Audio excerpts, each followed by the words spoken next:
Honor GT இந்த பாக்ஸில் தான் வருது. நல்ல பெரிய போல்டான GT லோகோ டாப்பில் கொடுத்துருக்காங்க. அது பார்க்க நல்லா இருக்குது. பட் மற்றபடி ஸ்டாண்டர்டான ஒயிட் பாக்ஸ். திருப்பியும் நான் வாங்கினது 12-56 வெர்ஷன். இதுதான் பேஸ். ஸோ பிளாஸ்டிக்கை கட் பண்ணி ரிமூவ் பண்ணுவோம். பாக்ஸை ஓப்பன் பண்ணோன்னா நம்ம முதல்ல பார்க்குறது Honor GT ஃபோனை தான். ஸோ Honor இப்போ இந்த GTங்கிற லைனையும் தனியாக ஸ்பின் ஆஃப் பண்ணியிருக்காங்க. நோட் பண்ண வேண்டிய ஒரு விஷயம். நான் இந்த தடவை க்ரீன் கலர் ஆப்ஷன் சூஸ் பண்ணேன். பார்க்க ஓகே, ஒரு டிஃப்ரெண்ட்டாக இருக்குது கைஸ். 199 தடவை இந்த டிசைனை நான் ஒரு குறையாக தான் பார்த்துருப்பேன். ஐ மீன் ரியல்மியும் இந்த மாதிரி பண்ணியிருக்காங்க முன்னாடி. பட் இங்கே நான் அவ்வளோ கழுவி ஊற்றாமல் பரவாயில்ல டிஃப்ரெண்ட்டாக இருக்குது அப்படின்னு சொல்கிறதுக்கு ஒரு காரணம் இருக்குது. இப்போ உங்களுக்கு பெரிய இந்த மாதிரி போல்டான லோகோ லைட் டிஃப்ரெண்ட்டாக ரிஃப்ளெக்ட் பண்ணுற மாதிரி நல்லா பாப் ஆகுதுன்னு நீங்கள் நினைக்கிறீங்க அப்படின்னா இந்த க்ரீனை சூஸ் பண்ணலாம். இல்லைன்னா பிளாக் ஒயிட் மற்ற 2 கலர் ஆப்ஷன்ஸ்லையுமே லோகோ சின்னதாக இருக்குது, ஸ்டெல்த்தியாக இருக்குது. ஸோ Honor இங்கே அந்த சாய்ஸ் கொடுத்துருக்கிறதுனால நான் இதை ஓவராக கிரிட்டிசைஸ் பண்ண போகிறதில்ல. பட் நீங்களே சொல்லுங்களேன், இந்த டிசைன் 1லேருந்து 10க்குள்ளே ரேட் பண்ணணுன்னா இதுக்கு என்ன ரேட்டிங் நீங்கள் கொடுப்பீங்க? கமெண்ட்ஸில் சொல்லுங்கள். சரி, இப்போ நம்ம அன்பாக்சிங்க்கு திருப்பி வருவோம். அடுத்து ஒரு sim tool, informational booklet, transparent soft case இருக்குது. அது போக ஒரு USB Type A to Type C cable, orange ஆக்சன்ஸோட ஃபைனலாக 100 வாட் சூப்பர் சார்ஜர். இப்போ Honor 300 Pro மாதிரியே Honor GTலையும் 5300 mAh பேட்டரி தான் கொடுத்துருக்காங்க. சிலிக்கன் கார்பன் இந்த தடவை கன்ஃபர்ம்ட். அந்த 100 வாட் சூப்பர் சார்ஜரை யூஸ் பண்ணி இதை 1/4 மணி நேரத்தில் 60%க்கும் கிட்டத்தட்ட 35 நிமிஷத்தில் 100%க்கும் சார்ஜ் பண்ண முடியும். பட் Honor 300 Proவில் இருந்த வயர்லெஸ் சார்ஜிங் சப்போர்ட் இங்கே கிடையாது.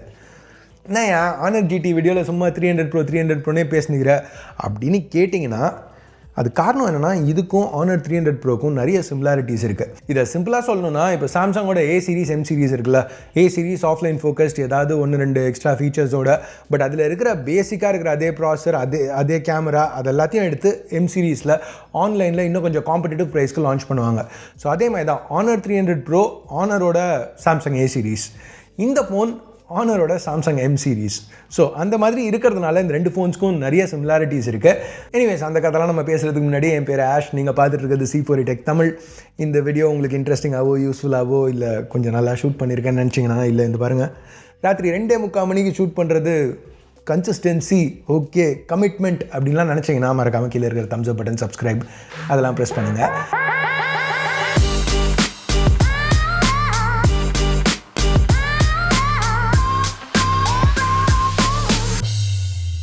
இப்போ இந்த Honor GTயில் எனக்கு ரொம்பவே பிடிச்ச ஒரு விஷயம் இந்த ஃபார்ம் ஃபேக்டர். இப்போ யூஸ்வலாக எனக்கு பாக்ஸி பில்ஸ் பெருசாக பிடிக்காது. பட் இங்கே இது கொஞ்சம் காம்பேக்டாக இருக்குது. அது மட்டும் இல்லாமல் Honor இங்கே நிறையவே சின்ன சின்ன விஷயங்களுக்கு அட்டென்ஷன் பே பண்ணியிருக்காங்க. இங்கே எட்ஜஸ் எடுத்துக்கிட்டிங்கன்னா ஷார்ப்பாக இல்லை, கார்னர்ஸ் பார்த்தீங்கன்னா நல்ல பெரிய ரேடியஸ் ஆஃப் கர்வேச்சர் யூஸ் பண்ணியிருக்காங்க. ஸோ கையில் பிடிக்கல கொஞ்சம் கம்ஃபர்டபுளாக இருக்குது. இதுக்கு இன்னொரு காரணம் வெயிட் ஏறக்குறைய 200 கிராம் ப்ளஸ் திக்னஸ் வெறும் 7.7 மில்லிமீட்டர்ஸ் தான். ஸோ இங்கே Honor flat display, flat back use பண்ணியிருந்தாலும் ஓரளவுக்கு ஃபோன் எர்கனாமிக்காக இருக்குன்னு சொல்லலாம். ஸோ இங்கே பேக்குக்கு கிளாஸ் யூஸ் பண்ணியிருக்காங்க. இதை நான் எதிர்பார்க்கல, ஏன்னா இன்னும் விலை அதிகமான Honor 300 Proவில் கூட பிளாஸ்டிக் தான் கொடுத்துருந்தாங்க. ஸோ இந்த பேக் கிளாஸ்க்கு மேட் ஃபினிஷ் இருக்குது. ஸோ ஃபிங்கர் பிரிண்ட்ஸ் அதிகமாக பிக்கப் பண்ணாது. நோட் பண்ண வேண்டிய ஒரு விஷயம், இந்த ஃபோன்லேயும் ஃப்ரேம் இன்னும் பிளாஸ்டிக் தான். மற்றபடி NFC சப்போர்ட் இருக்குது, ஸ்டெரியோ ஸ்பீக்கர்ஸ் கொடுத்துருக்காங்க, IR பிளாஸ்டரும் இருக்குது ஃபோனை ரிமோட் கண்ட்ரோலாக யூஸ் பண்ணணும்னு நினச்சிங்கன்னா. இது போக IP65 ரேட்டிங்கும் கொடுத்துருக்காங்க டஸ்ட் அண்ட் ஸ்பிளாஷ் ப்ரொடெக்ஷனுக்கு. ஸோ இப்போ ஃப்ரண்ட்டில் ஒரு 6.7 inch ஃப்ளாட் AMOLED பேனல் இருக்குது, டாப்பில் ஹோல் பஞ்சோட. இந்த ஹோல் பஞ்சில் ஒரு 16 மெகாபிக்சல் செல்ஃபி கேமரா கொடுத்துருக்காங்க. இது ஓரளவுக்கு நல்லாவே பெர்ஃபார்ம் பண்ணிச்சு. ஸ்டில் இமேஜஸ்னு வரையில் செல்ஃபிஸ் டீட்டெயில்டாக இருந்தது, அக்யூரேட்டான ஸ்கின் டோன்ஸோட, எட்ஜ் டிடெக்ஷன்லையும் எந்த பிரச்சனையும் இல்லை. ஆனால் வீடியோன்னு வரையில் 1080-30 கேப் ஆகுது. பட் ஸ்டேபிளாக இருந்துச்சு, பெரிய ஜெட்டர் எதுவும் இல்லாமல்.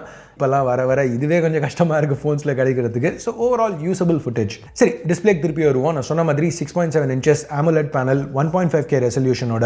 ஸோ நல்லா ஷார்ப்பான பேனல், 435 ppi பிக்சல் டென்சிட்டியோட, refresh rate 120 Hz. LTPO support இங்கே கிடையாது. பிரைட்னஸ்னு பார்த்தா Honorோட கிளைம் 4000 nits, அது HDR இருக்குது. என்னோட டெஸ்டிங்கில் 725 nits மேனுவல் மோட்லேயும் கிட்டத்தட்ட 1280 nits ஆட்டோ மோட்லேயும் அவுட்புட் பண்ணிச்சு. ஸோ அவுட்டோர் யூஸ்க்கு நல்ல பிரைட்டான பேனல். லோ லைட்டில் 3840 Hz high frequency PWM dimming கொடுத்துருக்காங்க. ஸோ உங்களுக்கு OLED ஃப்ளிக்கர் சென்சிட்டிவிட்டி இருந்துச்சுன்னா இது யூஸ்ஃபுல்லாக இருக்கும். இது மட்டும் இல்லாமல் ஐ ப்ரொடெக்ஷனுக்கு எக்கச்சக்கமான ஆப்ஷன்ஸ் Honor ஆஃபர் பண்ணுறாங்க. இன்ஃபேக்ட் மோஷன் சிக்னஸ்க்கு ஹெல்ப் பண்ணுறதுக்கு கூட ஒரு ஆப்ஷன் இருக்குது. இப்போ ஃபிங்கர் பிரிண்ட் ஸ்கேனர்னு பார்த்தீங்கன்னா டிஸ்பிளே அடியில் கொடுத்துருக்காங்க. ஆப்டிக்கல் ஸ்கேனர் பிளேஸ்மெண்ட் கொஞ்சம் ரொம்ப கீழே இருக்குது. பட் ஆனாலும் இந்த ஃபோன் காம்பேக்டாக இருக்கிறதுனால ஒரு தடவை ஸ்கேன் பண்ணையில் ஃபோனை கையில் திருப்பி அட்ஜஸ்ட் பண்ணுங்கிற தேவை எனக்கு இல்லை. எனக்கு கை பெருசு, உங்கள் கை சின்னதாக இருந்துச்சுன்னா மேபி உங்களுக்கு அது ப்ராப்ளமாக இருக்கலாம். எனிவேஸ் பெர்ஃபார்மன்ஸ்னு பார்த்தீங்கன்னா இது போன வருஷம் Qualcomm Flagship சிப்பில் ரன் ஆகிட்டு இருக்கு.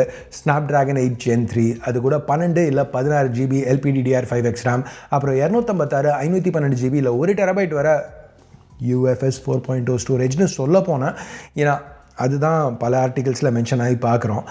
பட் கைஸ், உங்களுக்கே தெரியும் நான் எல்லாத்தையுமே கொஞ்சம் ஓவராக நோண்டி பார்ப்பேன்ட்டு. ஸோ ஃபைன் பிரிண்ட் எல்லாம் படித்து பார்க்கல சைட்டில் இதை லைட்டாக ஃபிட்டன் பண்ணியிருந்தாங்க. ட்ரான்ஸ்லேஷன் எதுவும் சொதப்பலங்கிறதுக்காக நான் டெஸ்ட் பண்ணியும் பார்த்தேன். என்னோட 256 GB யூனிட் UFS 3.1 தான். இங்கே 1 TB வெர்ஷன் மட்டும்தான் UFS 4. பட் இதனால உங்களுக்கு பெருசாக டே டு டே யூஸில் எந்த பாதிப்பும் இருக்க போகிறதில்ல. Magic OS 9 Android 15 மேலே பில்ட் பண்ண வெர்ஷன் ஸ்மூத்தாக தான் ரன் ஆகுது. ஆப்ஸ் டக்குன்னு லான்ச் ஆச்சு. நான் இது வரைக்கும் எந்த ஸ்டட்டரோ லேகோ ஃபேஸ் பண்ணவே இல்லை. பட் இந்த மேட்ரை ஃபைன் பிரிண்டில் இப்படி ஆட் பண்ணி வைக்கிறது எனக்கு அது கரெக்டாக படல. நீங்கள் என்ன நினைக்கிறீங்க? ஆனர் இன்னும் டிரான்ஸ்பரண்ட்டாக என்ன டெக் யூஸ் பண்ணுறோங்கிறத கிளியராக கன்வே பண்ணியிருக்கணும்னு நினைக்கிறீங்களா? இல்லை அவங்க பெருசாக UFS 4லாம் மார்க்கெட் பண்ணலையே, வேறு யாராவது ரிப்போர்ட் பண்ணால் நம்ம என்ன பண்ணுறது, ஆனர் பண்ணதில் தப்பு இல்லை அப்படிங்கிறீங்களா? கீழே கமெண்ட்ஸில் சொல்லுங்கள். சரி, இப்போ கேமிங்னு பார்க்கல எல்லாமே நல்லா தான் ரன் ஆச்சு. ஹீட்டிங் இஷ்யூஸ் எதுவுமே இல்லை. ஆனரோட கேமிங் மோடில் ரெகுலரான option, super resolution, frame generation, இது எல்லாத்துக்குமே ஆப்ஷன்ஸ் கொடுத்துருக்காங்க. ஸ்ட்ரெஸ் டெஸ்ட் ஸ்கோர்ஸ்னு வரையில் தான் 8 Gen 3க்கு கொஞ்சம் ஆவரேஜான ஸ்கோர்ஸ். இன்ஃபேக்ட் ஆனர் 300 ப்ரோவோட கூட கொஞ்சம் கம்மி தான். பட் திருப்பியும் தேர்மல்ஸ்னு வரையில் ஆனர் ரொம்பவே நல்லா கண்ட்ரோல் பண்ணியிருக்காங்க. இந்த ஃபோனோட ஃப்ரண்ட் பேக் எதுவுமே 40 டிகிரியை தாண்டல. சரி, அடுத்து நம்ம கேமராஸ்க்கு போகிறதுக்கு முன்னாடி வீடியோ ஸ்பான்சர் ஆன்பர்னிக்கு ஒரு சின்ன ஷவுட் அவுட். இது ஒரு கேம் பாய் அட்வான்ஸ் கிடையாது. இது ஆன்பர்னிக்கோட புது RG34XX. அந்த GBA ஸ்டைல் லுக்கோட அதே மாதிரி 3:2 ஆஸ்பெக்ட் ரேஷியோ டிஸ்பிளேயோட கொடுத்துருக்காங்க பர்ஃபெக்டான ஸ்கேலிங்காக. எனக்கு இங்கே ரொம்ப பிடிச்ச ஒரு விஷயம், இருக்கிற 4 பட்டனில் 2 பட்டனை வந்து கலர் மேட்ச் பண்ணியிருக்காங்க ஷெல்லோட கலருக்கு. ஸோ பார்க்குறதுக்கு அந்த கேம் பாய் அட்வான்ஸில் இருக்கிற 2 பட்டன் லே அவுட் மாதிரியே தெரியும். பட் அதே சமயத்தில் கன்சியூமர்ஸ்க்கு அந்த 4 பட்டன் கன்வீனியன்ஸும் கொடுத்துட்றாங்க. கண்டிப்பாக அந்த நாஸ்டால்ஜியா ஃபேக்டர் இதில் ஒரு பெரிய விஷயம்னு சொல்லலாம். $70 ப்ரைஸுங்கிறதுனால ப்ரைஸிங்கும் சென்சிபிளாக எடுத்துகிட்டு வந்திருக்காங்க. இப்போ இது வரைக்கும் நம்ம பார்த்தா மற்ற XX சீரிஸ் ஆன்பர்னிக் டிவைசஸோட அதே இன்டர்னல்ஸோட தான் வருது இதுவும்.